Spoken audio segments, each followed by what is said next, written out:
Welcome to another Money Month episode of Checks and Balances. I'm Michael Vincent. This is James Blair, and today's topic, credit cards and why they don't get you ahead 99% of the time.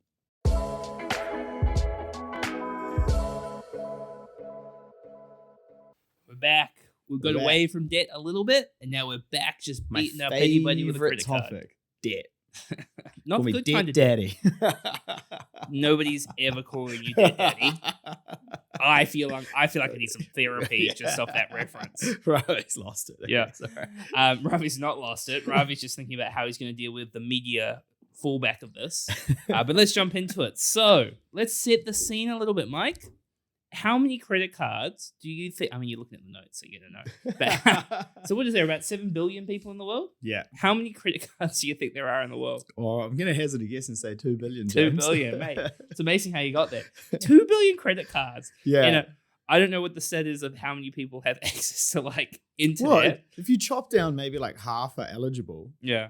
Because of kids and people not working, like surely that's like I was at what? That's probably like 80% of all eligible people have a credit card. 5.3 billion people have access to internet. And there's 2 billion people with a credit card. So 50%. Yeah. That's insane. So if we think about like the psychology of it, why does society lean so heavily on this like piece of plastic? I guess it's a number of reasons, right? But the first one is credit cards themselves, or certain credit cards, have an air of prestige about them. I remember when I was like at the bank and I got a World card from Westpac. For what, $500? Yeah, it cost me like $500 a year. Went to the lounge once. Yeah, and they had to reduce like the limit because the minimum limit was like 50,000 or something. I got one of the guys from Cards to reduce it to like 18,000. It's like, this is the least profitable card. But some of them have an allure about them with the points, the status, a black card, the Amexes. Others just have really good points, cashback, rewards that you get for spending. I guess the other thing though is basically you get the dopamine hit of buying the thing without the money leaving your bank account. Yeah. I think I have a customer was talking to somebody who was in quite a lot of credit card debt. Yeah. And I was like, cool. First thing we're doing is cutting up that credit card because, there's nothing more I like than cutting up a credit card.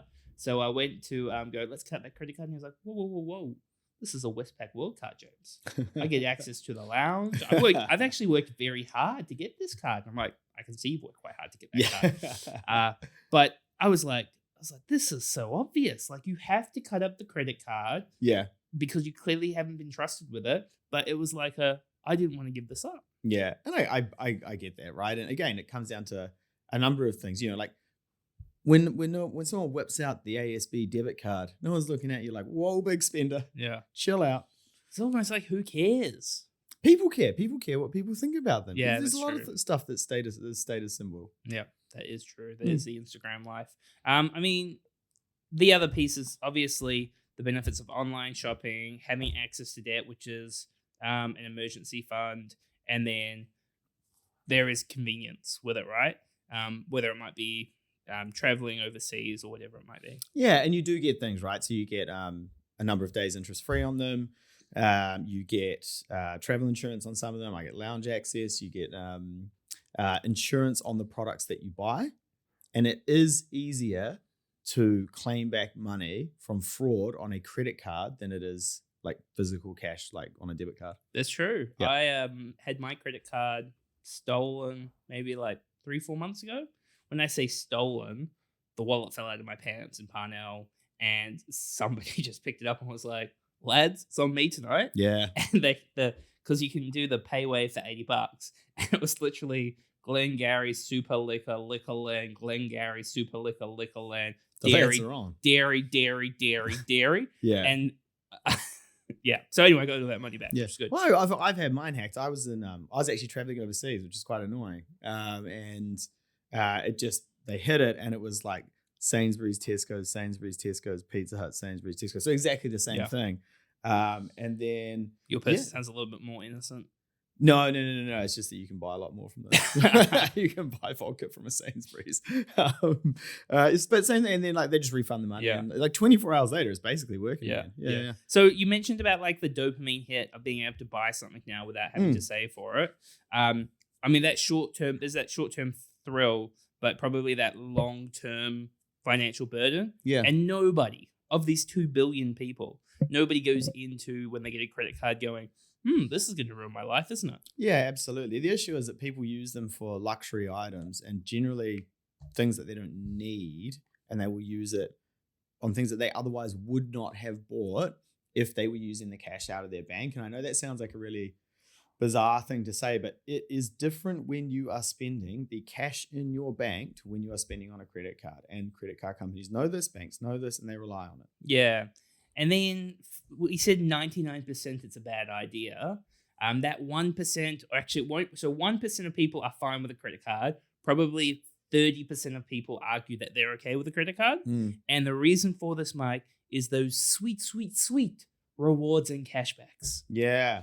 I used to do this a little bit in the UK. So like designing these programs. Ravi's looking at me like, "Go on, mate, tell me another UK story." And like it's fine. It's all like they do work. It's just that again, they're designed to get you spending more money. And actually, with a lot of the cashback stuff, they're selling your data in the background. Yeah. So I mean, look, reward programs, they're not what they used to be. Even the Amex ones aren't that great anymore. So I genuinely don't think there's much of a case for that these days. I haven't gone to confirm this, but one of my clients was saying Westpac's reduced the amount of air points you get And per hot dollar you points. spend. Yeah, so there's those things happening in the background as I well. know. I was considering giving up my credit card, but I just can't do it, James. People love the concept of I'm getting something for free, where they think, oh, I've now saved, I can go see my family down south, or I've saved up enough hot points to go and buy myself a sweet Weber barbecue. But they have no idea of what.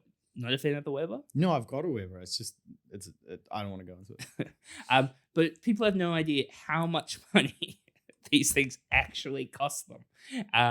Where all of the interest costs, the credit card fees, the relationship you're starting to build with your credit card, that will lead to more bad habits in the future. Yeah, and if you're one of those people who are like, no, I can manage it, it works for me, I've never had any issues, it's weird because I only ever seem to talk to these people. Yeah. Just like I only ever seem to talk to the limited percent of people who are making big bucks on shares. You know what I mean? Like somehow I must attract those people and everyone else doesn't bother talking to me. Yeah.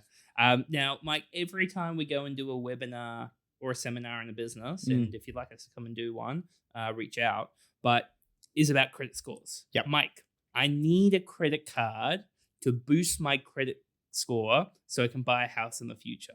No, you don't. That is But a Instagram UK told me. Yeah, I know. Well, you see it quite often because it's on TV, right? So it's on like all the UK and US shows if they're ever talking about credit scores. Absolutely. In New Zealand, though, that's not really how credit scores work. They generally are just neutral to negative. Yep, you can have a positive credit score. Doesn't really mean too much, though. They're only going to get you in trouble, basically. Yeah.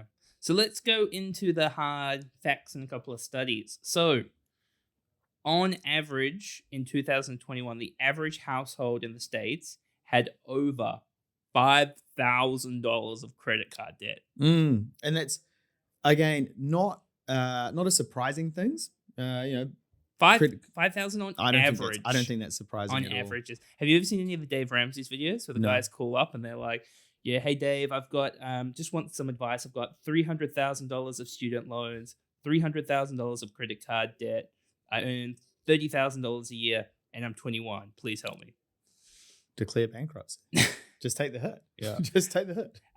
But coming back, an average of $5,000. That's not surprising. It's scary to think about kind of the situation some people are in. Yeah, I think, but a lot of people will look at that $5,000 and go, I can manage that. Like I'm just ticking over those repayments and, you know, it might be $60 a fortnight or a month or something. And actually that's not too bad. And they will just leave it sitting there as opposed to working on paying it off because it's not at that level. The repayment isn't obscene. It's enough to be annoying, but not enough that you probably do anything about it. Yeah. And if you are listening to this and somehow you've missed all the other Gold of Money month, one of the earlier episodes talks about how to clear credit card debt. And if you are in that situation where you're carrying those personal debts and now you're trying to get your house in order, please go back and find that episode. There's really good structure of how you can change your life and chip away at it. Yeah. And if you are looking at doing that, first thing to do, once you've taken stock of everything and know where you're at, is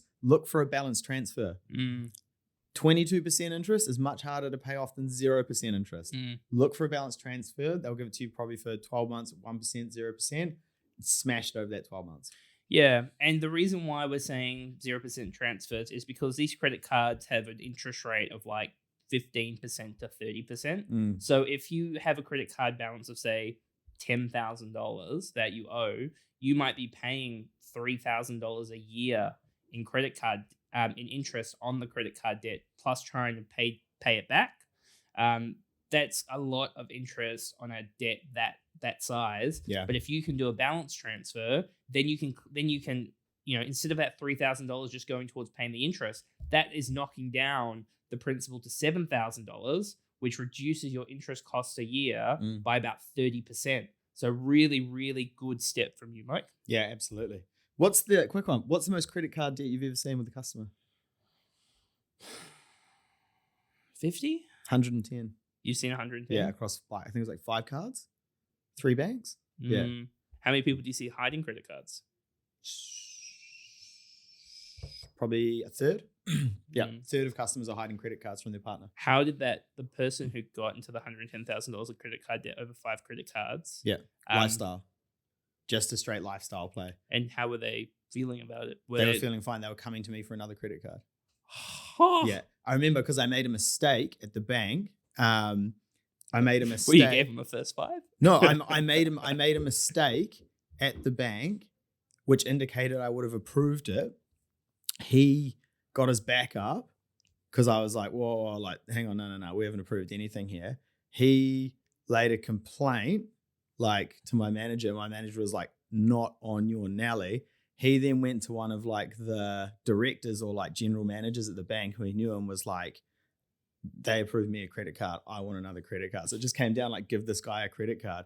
And that was, he had like over 100K of credit card debt. Yeah, you have a problem, my guy. Yeah. Yep. And it was, the spending was straight lifestyle. Yeah. There was nothing on there. And you can bet that when you got the first credit card, the plan was not to rack up 110K of credit card and then come across like a junkie being like, come on, man, you promised me another hit. Give me another credit card. I know. I still remember his name. I'm coming for you. Let's not say it. Okay, let's talk about the minimum repayments. So in terms of financial literacy, the bank will come and you get your statement because apparently I still get way too many things in the mail even though I've turned off all my statements. Yeah. The bank will send you a statement and go, hey, I know you've got $3,000 owing on your credit card. Just give us a couple $100 this month. That's completely fine. And a lot of people treat that as I'm paying back my credit card, but that's not the case, is it? No, it's not. Usually that just covers the interest cost on the card. You have to make the repayments yourself. Yeah. So the minimum repayment on a credit card is just the interest cost per month. That is usually what will be, if that isn't set up automatically, what is taken out of your account. Yeah. So you need to, coming back to the debt repayment structure, if you've got that in place, it really needs to be about setting a good budget and clearing that debt as aggressively as you can, not going for the minimums. Yeah. Now, Mike, the 1% that still say credit cards might work, in what scenario are these people correct? Yeah, so it just comes down to being disciplined with your spending. You've got to know, you've got to track your spending, you've got to have the budget. And yep, if the spending flows through the credit cards and you get, I don't know, some sort of cash back or points or rewards or something that you will use, okay, that's fine. However, even though you're paying it off every month and you're carrying you're not carrying a balance over the month, that still doesn't mean that it's good credit card use. Because you can still be spending more than you otherwise would, but looking at me and going, oh, no, it's all right. I never have an owing balance. Like, I get that. That's not what it's about. Yeah, it's a really good point that if you would normally spend without a credit card $2,000 a month, and then you spend $3,000 a month with a credit card, that's an extra $12K spending over a year, probably north of $100,000 over 10 years, and a hell of a lot of opportunity cost. So yeah, it's not just about the interest cost. It's about what would you be doing without that credit card. Yeah. And, the other thing is about the strategic rewards collection. A lot of people really love like the air points or the hot points or this points or that points. Funny thing, when they bought air points in at the bank, they didn't put a cap on the air points. And Oh, that's some right. bloke went out on like the first day that they'd given air points and put like an $80,000 dinner on the credit card, but it was like a staff party Yeah. that he paid for and then got reimbursed, and just like almost like clean them out of air points. Yeah, that's funny. Yeah, I mean, strategic rewards collection, even as a statement, that sounds so stupid. Short-term convenience as well, like you've got like some sort of emergency fund in there, but obviously we would say have an emergency fund Yeah. in cash. We've got some tips for if you are going to use a credit card, some kind of healthy ways to do it. So the first one's about budget and tracking. So making sure that you're not just, oh, I know my spending because I pay it off each month. Actually set a budget outside of that around what you want to spend. Yeah. Setting limits, right? So make sure you set a limit on your spending. That's not just I've set a limit that's manageable on my credit card, because most likely you will run up to that limit if that's your aim. It is set a limit for your spending for the month. And yeah, if it goes through the credit card, that's fine.